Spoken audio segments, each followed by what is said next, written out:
নমস্কার বন্ধুরা, আশা করি সবাই ভালো আছেন, সুস্থ আছেন। চলে এসেছি আজকে অসাধারণ একটা পাঁপড় টাইপের, খেলে মনে হবে পাঁপড় খাচ্ছি, অথচ কলমি শাকের পাকোড়া খাওয়া হচ্ছে।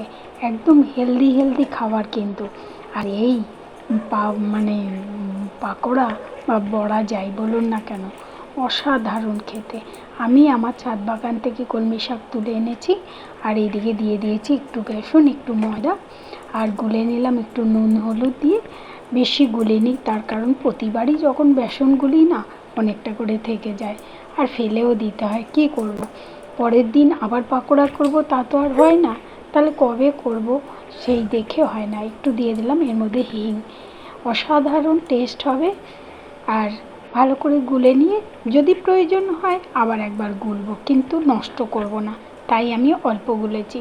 এইগুলোকে চুবিয়ে নিলাম কলমি শাকে দিয়ে, আর উপর থেকে সাদা তিল ছড়িয়ে দিলাম। খেতেও যেমন টেস্ট হবে, দেখতেও তেমন একদম মনে হবে ফুলের তোড়া। দেখুন কি সুন্দর লাগছে দেখতে, আর ভাজা হলে তো আরও সুন্দর। একবার বানিয়ে খেয়ে দেখবেন, কথা দিচ্ছি ভালো লাগবেই লাগবে। তবে কি, যখন খাবেন একদম খেতে বসার আগে ভাজবেন, একদম কুরকুর করবে পাঁপড়ের মতো। ডাল অথবা শুধু ভাতেও যদি খান না, অসাধারণ লাগবে। যাই হোক বন্ধুরা, একবার দেখুন, দেখে এইভাবে বানান। অনেকভাবেই তো আপনারা নিশ্চয়ই বানিয়েছেন, এমন নয় যে আমি প্রথম রান্না করছি, আমি প্রথম বানাচ্ছি। কিন্তু এটা একটু ইউনিক, এটা একটু আলাদা। একটু করে খেয়ে দেখুন, দেখার পর মনে হবে সত্যিই তো তাই। ঘরে যখন কিছু থাকবে না, তখনও আগান বাগান থেকে কলমি শাক তুলেও তো এইরকম পাকোড়া ডাল করলেই তো বক বক করে খাওয়া হয়ে যাবে, আর কিছুই লাগবে না।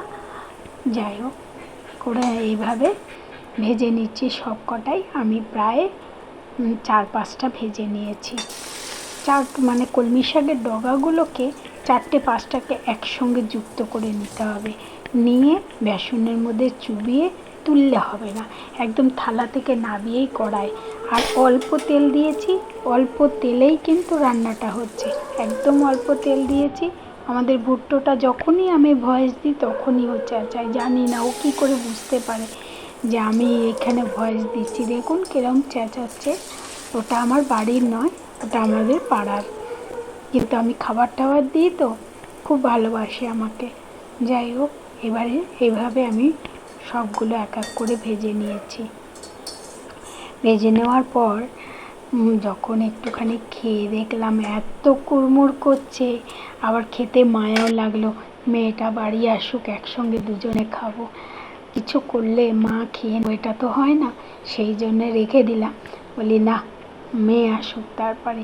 একদম কুরকুর করছিল পাঁপড়ের মতো। বন্ধুরা সবাই ভালো থাকবেন, সাবধানে থাকবেন।